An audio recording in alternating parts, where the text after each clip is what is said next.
How's it going, everyone? It is me, Lone Vault Wanderer, here with a Bioshock video that I'm doing because all this week I'm going to be traveling for work and I need something on my channel. But also quite serendipitously, soon is the 10-year anniversary of Bioshock, and I think I'm going to be doing a dual-com with Starly 111 on that. I'll also probably do something a little bit different as well on my own channel. But this series started about 10 years ago, and I thought it would be a great time to talk about some long-lost concept art for the little sister. I did a similar video a while back with regards to the slug bug Big Daddy. If you haven't seen that, I'll link it in the description below. But today we're talking about a lot of the different concept arts that were drawn up by Irrational Games for Bioshock's little sister. If you want to see the article that I'm talking about, which is on 2K's blog, and it's called Beyond the Sea, The Birth of Bioshock's Little Sister, I'll also link that in the description below. But I want to be highlighting the main points on the screen right now. The blog states the following: the remaining survivors of Rapture all fight for one thing: Adam. Harvested properly, people can use it to rewrite their genetic code. It became the central currency for Rapture. It became everything that led to society's downfall. And the little sisters that roam the rusting, leaking hallways of the decaying underwater city are its chief gatherers. But before twistedly creepy little sisters were looking for angels to drain, there were a number of iterations of what exactly would gather Adam. And it started off kind of slimy. Little sisters were originally gatherers, collecting Adam as slithering slugs. Understandably though, you couldn't empathize with it, says Rob Waters, senior concept artist. It was kinda cool looking, but you didn't care if you beat it to death. When they realized that wasn't working, they sent out a company-wide call for concept art. The mandate, according to Sean Robertson, was, can the player have an emotional connection with it? What is pathetic? What is really going to break the player's heart? Some of the submissions were a little out there. One idea was a frog with something coming out of his, let's just say, back, and an Adam collection canister. Other suggestions included a chipmunk, a gremlin, a doll, a childlike robot, and a dog in a wheelchair. And I'll show some of those concept arts on the screen right now. There's some weird shit here. Could you imagine if we had a doggo in a wheelchair instead of little sisters? But we'll get into it. According to Bioshock's lead animator Sean Robertson, the dog in a wheelchair became kind of a running joke after we picked the Gatherer. That's one of those things that I'm embarrassed enough about that it's important to put in the book, because it's one of those hilarious but important concepts. He continues, someone said let's do a really pathetic drawing, and I was like, what's more pathetic than a dog in a wheelchair, for God's sake?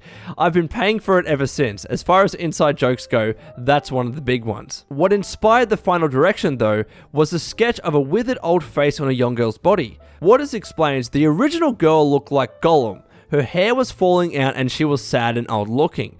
But that drawing was the first time that Ken was saying, oh, this is definitely it. We've turned the corner. We have something here. So then it got cuter and cuter, but also a little spooky in the process. When we hit upon the girl, we thought, well, where are the children in Bioshock, says Waters.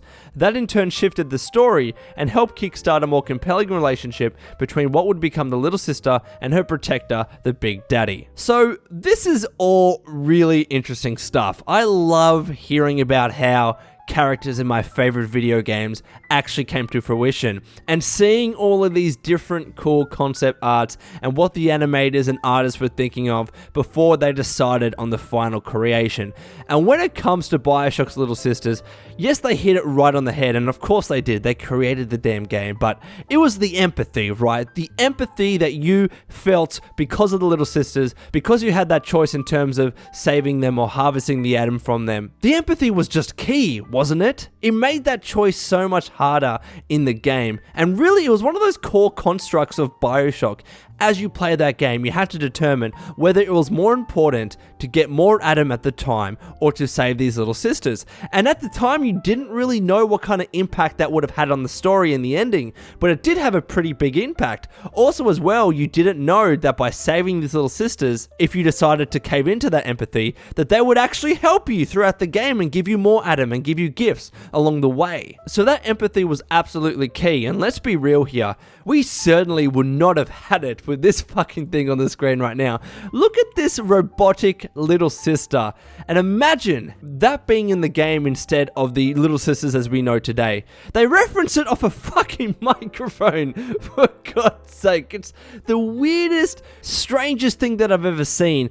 And yes, admittedly, would a robotic little sister have been cool in Bioshock? Probably, but it wouldn't have created that empathy. Like, I could easily see myself wanting to harvest this robotic little sister, because who cares? It's not human, it doesn't have feelings, it's a robot. Now, hold on, I just had this idea in my head. Would this robotic little sister be like a Big Daddy, where it's actually human, and it's just been implanted in this kind of body? That actually could have made me empathize for it. Huh. That's actually a good idea. Well done, Lone. You have great ideas. You should make the next Bioshock game. Yes, please, 2K. Just call me now. But seriously, this robotic little sister really makes you think as to whether that choice in the game in terms of harvesting or saving would have had the same emotional impact as it did in the game with the regular little sisters that are much more cute looking, right? And then we get to the fucking dog in a wheelchair. And the premise of this was to have something so pathetic. And I'm not gonna lie, guys, I mean, I'd probably save these things if they were going around.